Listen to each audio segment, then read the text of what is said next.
Oh, resolution review then, MJ? Oh, yes. The fuck is that down there? Oh, not fucking again. No, it's not this shit again, is it? Fuck's sake. Come on, let's just do this really quickly. Come on. Let's go. Stay tuned.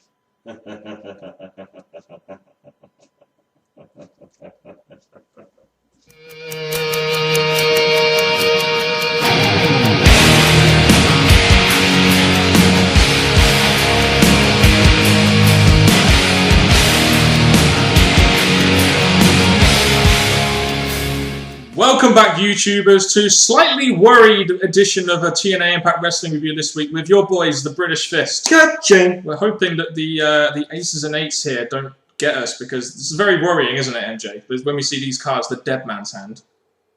I'm Mr. Parkin, by the way. This guy sitting next to me is MJ. What's up? You should subscribe above, like this video, and comment your thoughts on this TNA Impact Wrestling show down in the comment section below. And please make sure you contact us in the link to the description box below. Yes, and the guy, you know the guy that did this to me? Yeah, you know the guy that attacked me, you know, on the Raw review? You can follow him on Twitter at TerminatorNJ, or you can like his Facebook page. Yeah, like the guy's Facebook page that attacked me. Yeah, that's right, people. You do that. Yeah, it's pretty sad, but show him some support, people. Show him some support. Hey, he's one of ours. You would think so. But anyway, let's go straight on to this review. Hardcore Justice we've just had, and we were following up the show.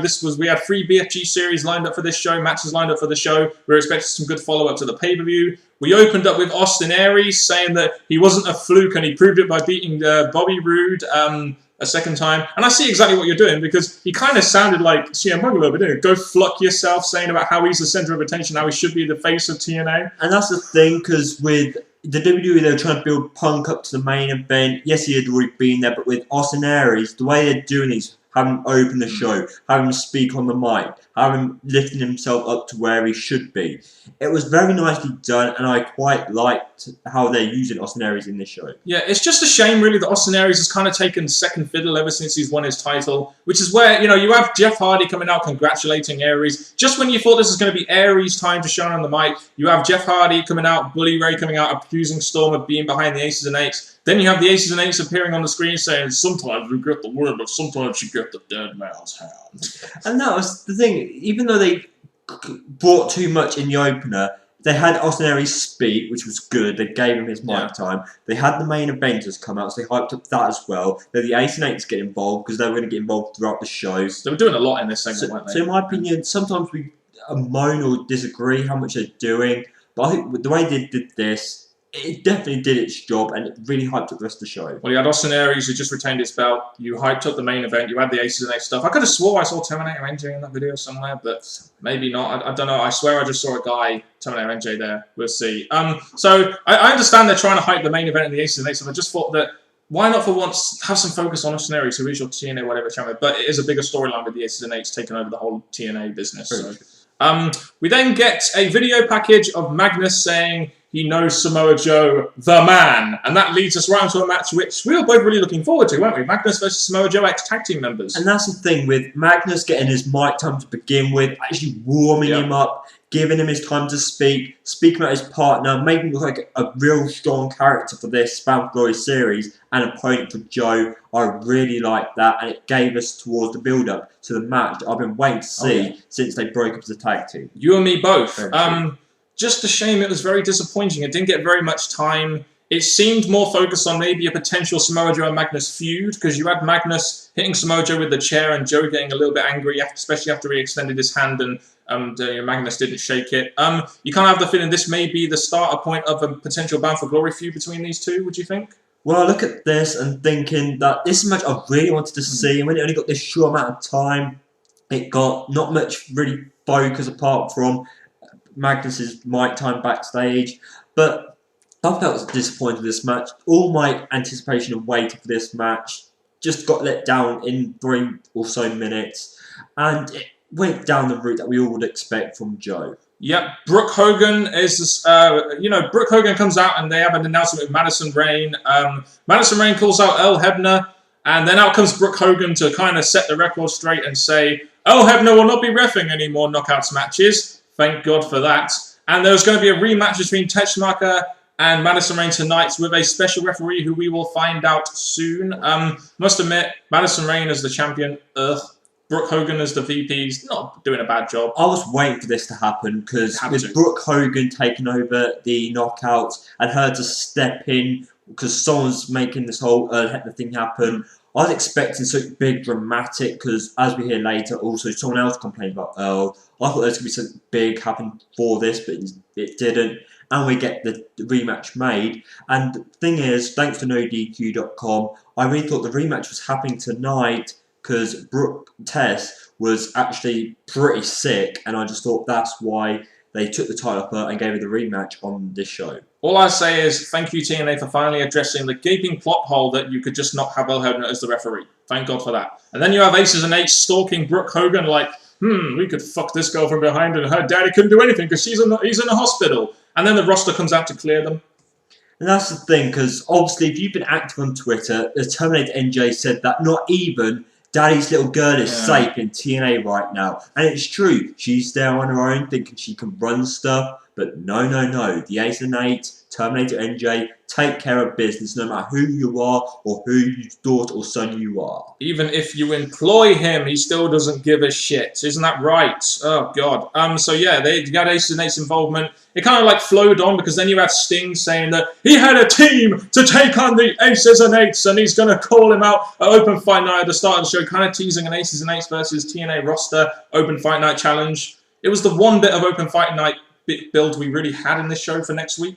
Well, we also got the fact that there's a gut check guy coming as well. Yeah. But the thing about this is that the thing we have with this Open Fight Night is the pay-per-view. You know, how this may interfere with the build-up to the pay-per-view. But with this being announced as a big match between the AcesAnd8's, actually them seeing, I expect something screwy to happen. I don't expect them to reveal themselves or wrestle in a way to show their identity. But the hype up next week, I give them thumbs up for that. It's the biggest storyline on TNA, so to have used to try and incorporate Open Fight Night into that, yeah, fine. I think TNA No Surrender will be mainly used for Bound for Glory series matches and the finals and stuff. The focus will be on that, so other feuds and stuff may not be done as well, but we will see in the build to that. Then AcesAnd8's versus Christopher Daniels. Before this match came along, we had the whole stipulation that if AJ wins, he'll get a paternity test and the points. If Daniel wins, AJ will accept he's the father. Yeah, okay. AcesAnd8's versus Christopher Daniels. Again, I stress on the again. As much as these two have great matches, NJ, it got to the point where I really didn't care about the action. I knew they were going to have a great match, but I just didn't care to see it because I've seen it so many damn times now. And in defense, I noticed on Twitter for this match being a replay match is of the stipulation adding to this. But even with the stipulation, we're still getting the same match. There's still outcomes, sadly, even though we'll get to that in a minute.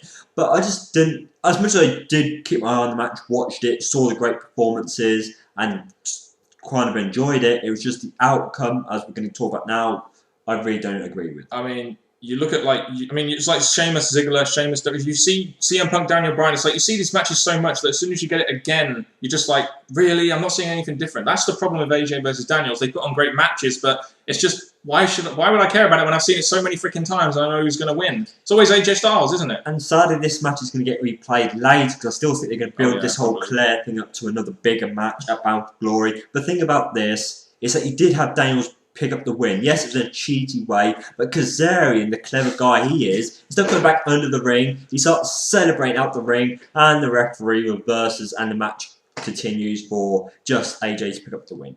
I hope they finish this AJ baby storyline soon. I mean, I don't mind it too much, but it was a bit about time they finished it. Hopefully, maybe as sooner than Bound for Glory. Who really knows what they're going to do? But yeah. They need to end it. I'm glad Claire Lynch weren't there. That was a highlight of this whole thing. But there's still somewhat involved, this whole storyline in this show.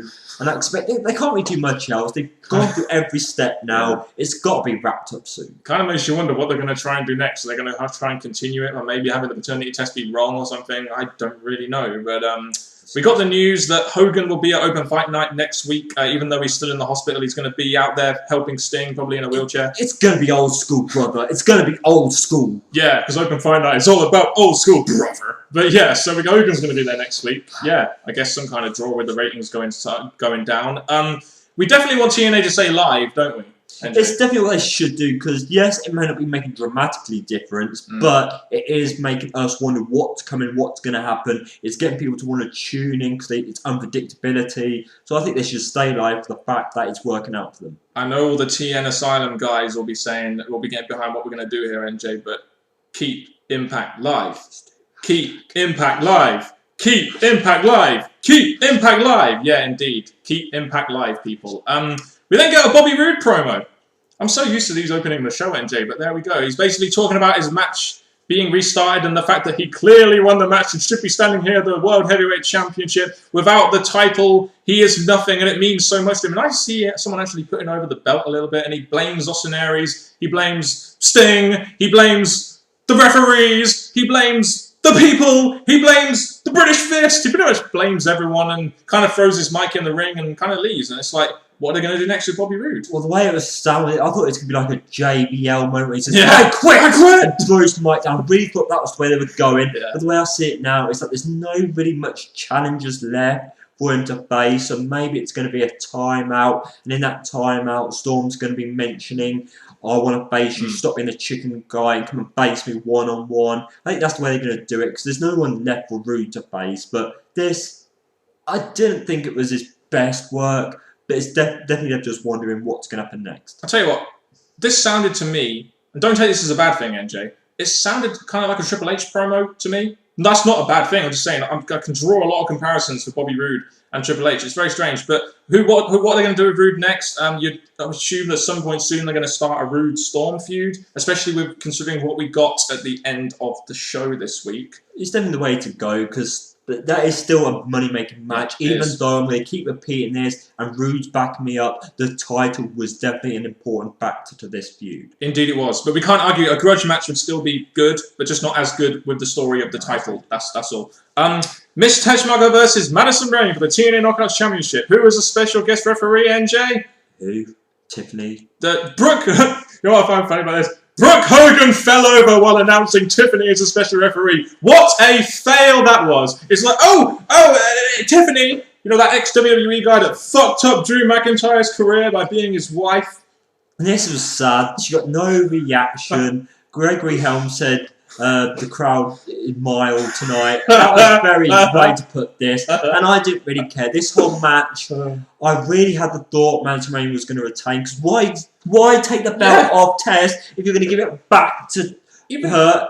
Even with the illness, why did they give it to Madison Rayne? Even if she was ill, why didn't they make her retain it and then maybe just cut some promos? I don't understand. Like, Teshmaga wins, and it's like, well, you just took all the momentum away from her title reign, and you got rid of El Hebner, and now you've given her the belt back again? It's like, why? And Tiffany didn't do anything. Why did we need a special referee when she did absolutely nothing? I thought it was going to be Gail Kim, because then that could have been a big factor between her and Madison Rayne, or her and Tess. Just something big there. But I just felt, man, this is stupid. Considering she was supposedly ill, wasn't a bad match. It's just the outcome. It's just, why? Why did they do it this way? I'm not really sure. It kind of had Russo written all over it a little bit. Maybe there's some consequence there we don't really know about backstage, but So Madison Rayne loses the title. No El Hebner this week. Miss Teshmaga is the champion again for 5 days after she lost it. And there was no reaction even when she won the title back. The reason is because she should have taken the title in the first place. She won the belt. She got the reaction she needed. And now there's just nothing to celebrate now. Jeff Hardy versus Bully Ray was our main event this week. You had James Storm teasing on earlier in the night that he would be out there at ringside to show that he is not part of the Aces and Eights. You have, the match again. It's another very good main event TNA match, as we expect from Bully Ray and Jeff Hardy, two great characters in TNA. You had the whole end sequence where Bully Ray pulled Storm into Hardy's crossbody, and then the Aces and Eights come out again, and the roster clears them off. Jeff Hardy gets the victory in the end. I looked at this match and I was thinking, yeah, this is a feud here. This is something good you would want to see. Two XW wrestlers going against each other. The Ace and Eights get involved, predictable. But the fact that there's only two came out, you predict what would happen. Jeff Hardy picking up the win while Bully Ray was distracted. Okay, Jeff Hardy's got the points. But this match was okay, but ending, obviously, as the opener did, continued the main angle. Yeah, they tried to do a lot here to do something very simple. You have Bully Ray ducking the super kick and then him Storm taking Hardy out. You had them taking each other out in the match by accident. And then you have the Aces and Eights coming out and clapping James Storm and then giving him the old... Down he goes. Yeah, and they attack James Storm. So it seems to me that they, they were building to this whole moment. James Storm is not the leader of the Aces and Eights. I can't help but feel they could have gone around it a bit of a better way, but I think they're freeing up James Storm so they can feud him with Bobby Roode going into Bound for Glory. That's what I think they're doing. And this was something we've been waiting for. Maybe they could have done it nearer to a pay-per-view or something, but it happening now leaves us wondering who is actually behind the Ace and Eights. And let me just say this, people. It's been splattered over Twitter, over Facebook, over our videos. It's Terminator NJ. Surprise, surprise. Keep watching TNA and we'll find out more. Or it could be Jeff Hardy. They didn't attack him. No, he was pretty much freed there. And I just thought, because throughout the night, I really thought that Jeff Hardy was going to be the new victim added to the list, but no. So, basically, what we got here was James Storm is not the leader of the Aces and Eights. I kind of feel they probably could have done it a little bit better, but that is just my opinion. The main event match was solid. The way they got to the ending was a bit overbooked, in my opinion, but it was still an effective main event, I thought. Pretty strongly done. I liked it. Hell yeah, man. I'm backstage here with the British Fist. This is so totally awesome, man. Huh.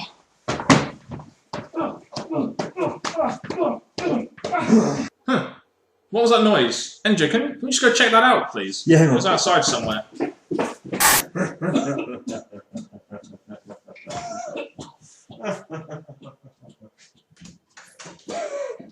What the? Whoa, Simon! Simon, you alright, mate? Get up! Come on. Freaking what happened, man? I don't know. Ah, damn. Oh, shit, you got here, Brent, dude. I know. Whatever happened to you? We'll take it back. Thanks. Hey, is he alright? What happened? Something happened backstage and now he's crippled. Sorry, man. I'll just sit down here. It's all cool, man. Should we just get? You'll be good there, won't you? Yeah, we'll finish off the review, then we'll check you on after. But yeah, it's all chaos around here, isn't it? What the fuck's going on? First taking over TNA, they're taking over us. Something's definitely wrong, so we'll get through this and then have to scan the area. We'll call 909 as soon as we've done the video. So overall thoughts on this week's edition of TNA Impact Wrestling, NJ?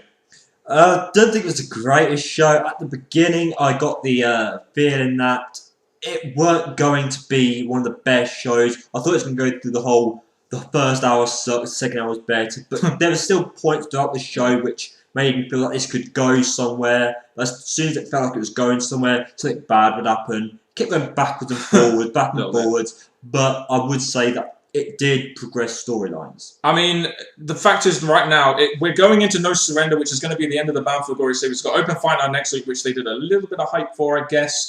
So No Surrender is going to be all about the Bound for Glory with a couple of matches spread here and there.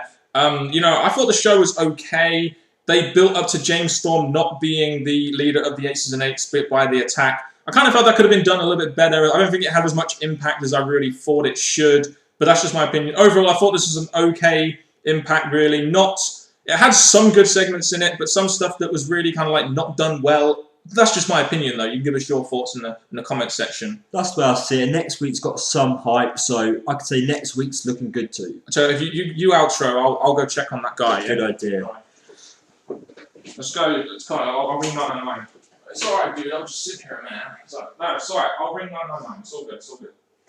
Well, people, thank you for tuning into this video from Mr. Parkin over there and me and Jay sitting here. Thank you very much. And until next time, people, share your thoughts in the comment section below. And that's been another video from the British Fist. Till next time, YouTubers. Goodbye.